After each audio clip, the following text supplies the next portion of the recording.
Hello, everyone, and welcome to the Virtual Expo. I'm Kate Engler, commonly referred to as the Publicity Princess, and I'm going to share with you today where the journalists hang out looking for their experts so that you can be one of the experts that they seek out and feature in their media publications. So sit tight while I share the screen, because there's a lot to get through.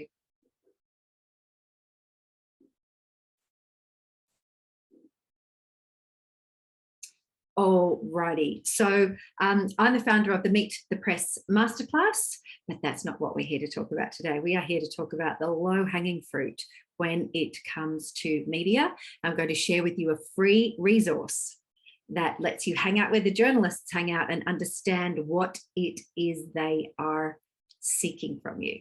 So why are you here? Why have you come to the Virtual Expo? You've come here because you're inspired to grow your business more. And there's nothing more inspiring than hanging around inspiring people. So well done for being here and taking the time out of your business to grow it. And the reason you want to grow your business, the reason you got into business in the first place, is because you have a difference to make.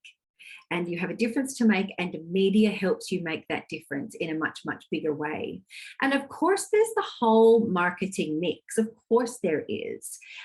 But as you'll see on this little graphic, the big thing that's missing off that graphic is free publicity. And free publicity really should be an integral part of your marketing strategy because it is free, and we love that.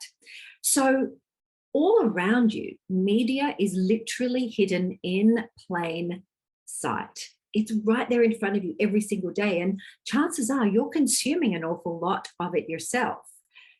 And my question is, why are you not being featured in that media that's everywhere? Well, let's show you exactly how to do that. We want to show you how to amplify your profile and your reach and get free media without needing a PR agency, because that's not our model. That's not our model at all. So you can get publicity without needing a PR agency and absolutely amplify your profile and your reach. So free media is really a gold mine of credibility. It's so much powerful to have a journalist talk about how great you are rather than you telling people how great you are. That's what publicity does.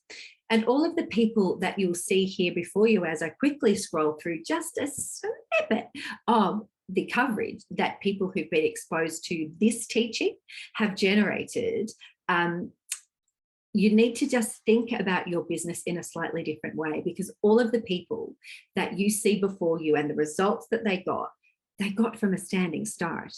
They hadn't done publicity before. They got it all from a standing start. This is some of my publicity when I had much, much shorter hair, because one of my big beefs is when speakers speak about something that they can't actually do themselves. So this is just to reinforce that I can actually do it for myself as well.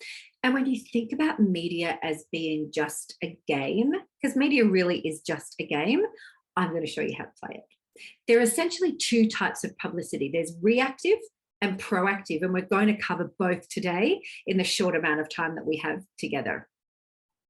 So reactive, when you're being proactive about your publicity, you really need to consider who is your audience, because every piece of writing you do, whether it's a blog or an ad or indeed publicity writing, which is a media release, needs to be targeted at your audience. But your audience for your media releases are not your customers. If you pitch to the journalist like you pitch to your customers, you're going to fail really fast. So your brain kind of needs a bit of a shift. It needs to be your publicity messages need to have laser-like precision, where you're matching the message to the market and then of course to the media. And when all of that happens, there's like a la sound that happens as well, because it really does make magic happen when that happens. But you do need to stretch your brain a bit and think about your business in a slightly different way. And we're going to work on that today as well. Let's have a look at what journalists want though. More than a third of journalists are publishing more than 7 articles a week. That's a busy load. I'm sure many of you watching this will have attempted a monthly blog or maybe a weekly blog, and you found that that's too much. So imagine doing 7 of those per week. That's what the average journalist is doing. Here's a kicker. 75% of all journalists say that a fewer than quarter of the pitches they get are relevant. So that means 75% of what's coming into the journalist's inbox is not relevant to them. We want you in the 25% that is relevant. This is a media release formula. It's a really simple formula. We've got an unwalk pastable headline, a couple of opening paragraphs, a quote from you, some dot points about the issue, not your business, about the issue, and then a couple of closing paragraphs. It really is as simple as that. But the biggest mistake most business owners make is they just focus on their business, because they love their business. And when it comes to publicity, it's not actually about your business. It's about the issue that sits behind your business. It's not your thing, it's the story that sits behind your thing. That's where your publicity gold is going to live, because the journalist's focus is not on your business. Ironically, the journalist's focus is on what's in the news today. So you need to take your business and make it newsworthy for the journalists. And before you pitch, think about, what is that hook? What is the hook to my pitch? And it's not going to be about your widget, your thing, your product, your service. It's going to be about something that's newsworthy, that sits behind your thing. Number 1 rule of pitching is don't bury the lead. Bury the lead is kind of like another way of saying you put all the important, sexy information at the back. Well, what we want to do is put all of that awesome, sexy, important information right up the front. So that's a bit of an overview of proactive pitching. But if you haven't tried publicity before, you might be thinking, wow, that all sounds quite a bit much. So I want to give you really low-hanging fruit as to where you can commence your media journey. And that is through reactive pitching with a site that I absolutely love called Sourcebottle. I'm going to show you how to blitz Sourcebottle. Sourcebottle, if you haven't heard of it, is kind of like a dating site for journalists and experts. And every day, twice a day, you'll get a very quick email from Sourcebottle that lists all of the experts that the journalists are seeking for the stories that they're writing on that day. And if you match what they want, then it's a marriage made in heaven, and you can be the expert that they feature. So when you go to the Sourcebottle homepage, you want to go to the box on the right-hand side that says, I am a source seeking publicity, because that's who you are and that's what you want. When you go to the back end, you can choose your topics. This is a screenshot of my account. And of course, because we have so many businesses coming through our Meet the Press masterclasses, pitching directly to the journalists, we have a wide range of businesses that we have the privilege of helping. So in my profile, we've ticked all of the business categories, because if we see a topic that's relevant for one of our masterclass graduates, we send it on. But you don't have to pick all of these. If you don't have anything to do with the environment in your business, leave that out. If you don't have anything to do with parenting education, don't tick that box. And then the emails that you get from Sourcebottle will be highly curated to exactly what your areas of expertise are. This is what the call outs look like. Twice a day, you'll get this email and it'll look just like that. So what that basically means is journalists are looking for you twice a day. So make it easy for them to find you. They want all sorts of experts, and seriously, you could be one of them. I'll tell you about this internal narrative call out a bit later, because that's one I responded to. I have a number of voices that live up there in my head, and I responded to that and ended up in the Sydney Morning Herald. So when you click on that call out, you'll be taken to a screen that looks like this. And the little box down the bottom is where you respond to the call out. And I'm going to now unpack my top tips of how to respond to the Sourcebottle call out. My number 1 tip is timing is everything. even though the journalist in the call out might say that the deadline is next week, we want you to be responding straight away, because often the journalist will call Sourcebottle and say, hey, can you please take that call out down because I've already got my experts. So you must respond really fast. Timing is everything. My second tip is think about why you are responding to the Sourcebottle call out. And there's only one reason to respond to the Sourcebottle call out, and that is that we want the journalist to call you, to engage with you, to ask you for your expert opinions. So that means you don't need to tell them everything. You don't need to blah, blah, blah, blah, blah, blah, blah, blah, blah, blah, blah, blah, blah, blah, blah. You don't need to bang on and tell them absolutely everything. You just need to answer succinctly and clearly what they've asked for in the call out and entice them to call you as opposed to your competitor who may have also submitted a response. So entice them. And the way that you entice them is make your response really light. It's conversational, it's chatty. Think social media. You know, in reference to the call out I highlighted before about the internal narrative voice, you don't want to say, to whom it may concern, I wish to respond to your call out about those that hear a narrative voice. I wish to submit the following for your consideration. Blah, blah, blah, blah. You don't want to do that. You want to just say, hi, I've actually got an internal narrative. I call her Madam Secretary. She speaks to me all the time. She downloads amazing ideas for my clients, and I hear her in complete sentences pretty often. Happy to chat with you if you'd like to know more. And that's essentially what I said to Gary, the journalist, and it was successful. So light, conversational, knowledgeable, and make sure you stand out.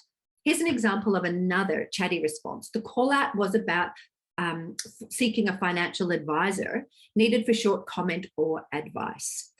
So I actually have a mate of mine who's a financial advisor. So I responded on his behalf and I said, hi, I've got a financial planning client who would be great at this, as he does a lot that's off calendar to help people who find themselves in a spot of financial bother. Now, the key word in that response was off calendar. So the journalist knew that by engaging with my buddy, she wasn't going to get the normal standard run of responses. She was going to get something really different and really interesting, and that's why she chose him. Thanks for getting in touch. The article's for Body and Soul. Blah, blah, blah, blah, blah. Here are the questions that he answered. Tip number 4, make sure you show you're a good fit, right? Make sure that what they're asking for is what you are providing. You know, if they are asking for a doctor who specializes in knee reconstructions and you're a patient who has a physiotherapist who helped once with some back pain, there's no fit there, right? That's a very obvious example, but you want to make sure and demonstrate that you're a good fit for what they've asked for. So read those call outs carefully so that you can speak to exactly what it is they've asked for. Give them what they ask for. Give them exactly what they ask for. They might ask for a whole range of things from you that you have no idea why they're asking for those specifics.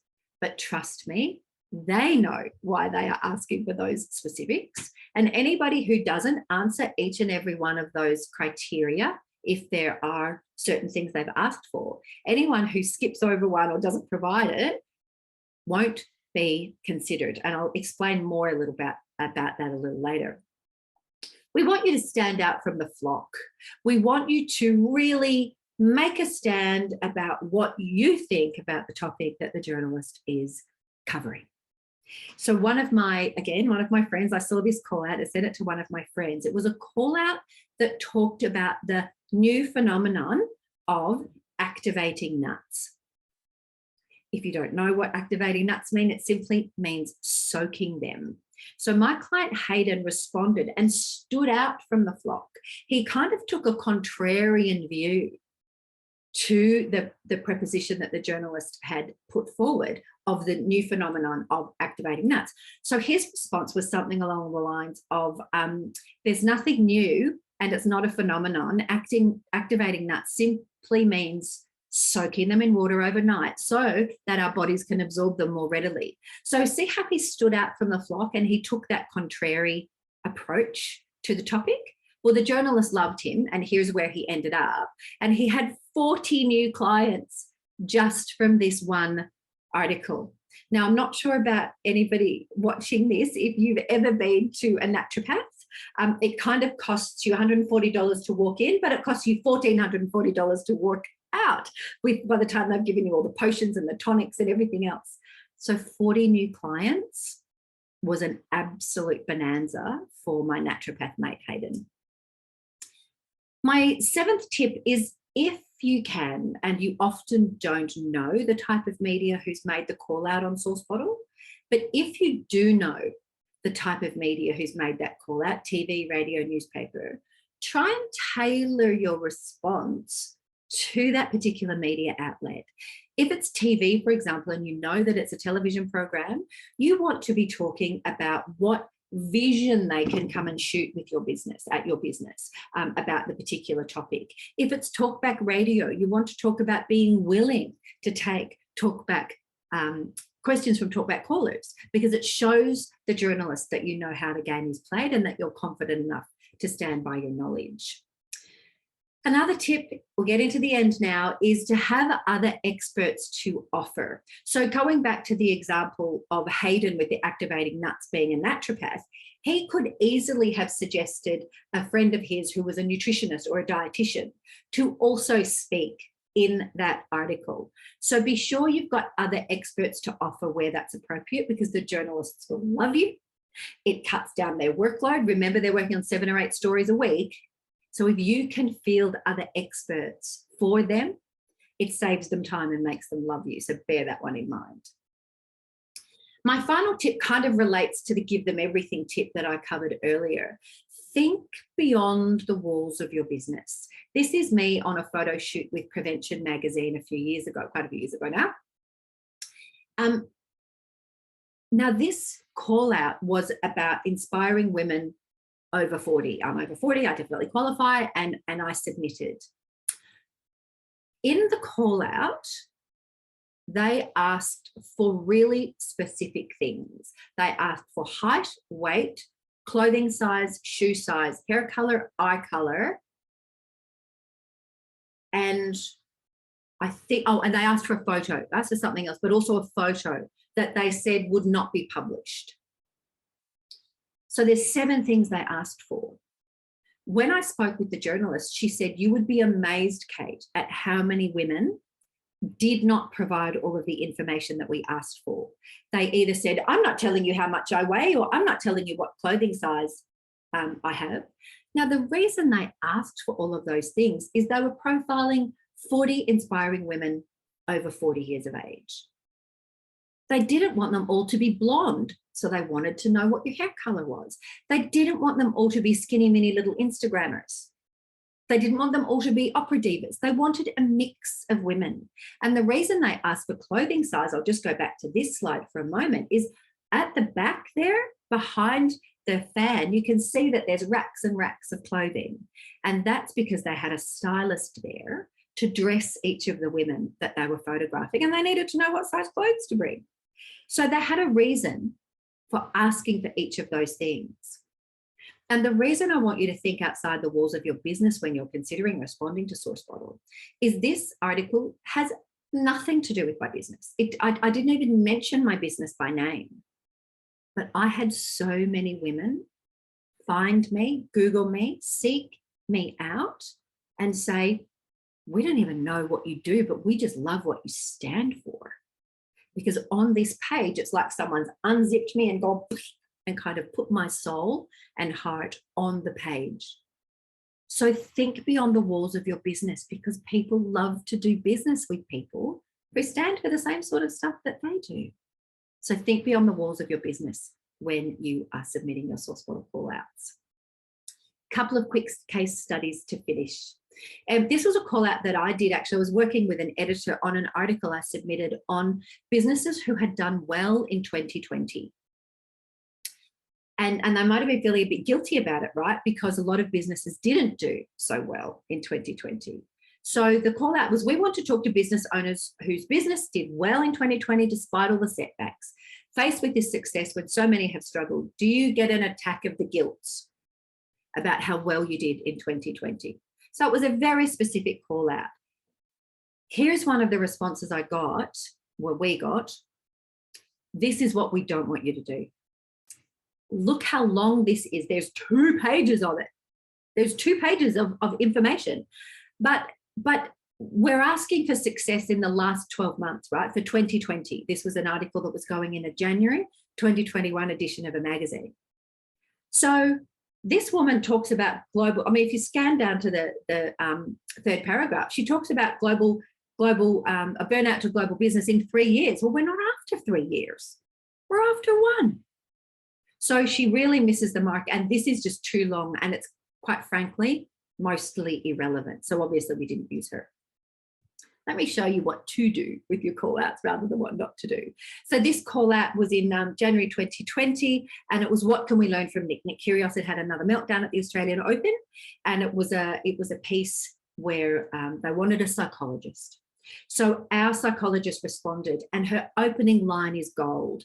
Great to see you covering coping under stress as a topic for an article. It's an important area to cover, whether it's the sports arena, the boardroom, or other areas of leadership. So instantly, Jo, this psychologist who's been to our masterclass, broadened the scope of the article. And instantly, the journalist knew that she had her girl. So this is the result. Here is Jo Lukens being profiled in this magazine talking about meltdowns and leadership. Here's another one. Funnily enough, this is another psychologist. Tips on staying calm at Christmas. What could people do to reduce the tension? Now, again, Donna, in the first paragraph, gives the journalist a compelling reason to call her. Good morning. As a psychologist of 16 years, I work over this period as the office is extremely busy.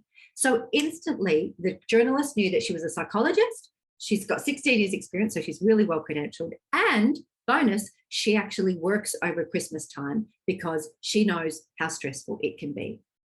Journo's response was to ask some questions of her, and here's the result. Donna Cameron in Who magazine. So it really is that simple. It really is that simple. So the key takeaways for you, 3 things I want you to do. I want you to consume the media that you are thinking of targeting for your publicity. Really important to know who's who in the zoo and what they're covering. Keep your media releases to 1 page and make it newsy. And I want you to go out and join Sourcebottle today. And if you're overseas, there's another in the US, there's one called Harrow, Help a Reporter Out, H-A-R-O, Harrow. It's low-hanging fruit. It'll help you build your publicity muscle and really get into the swing of giving journalists what they want. 2 things not to do. Please don't pitch to the journalists like you pitch to the customers. You'll fail really fast.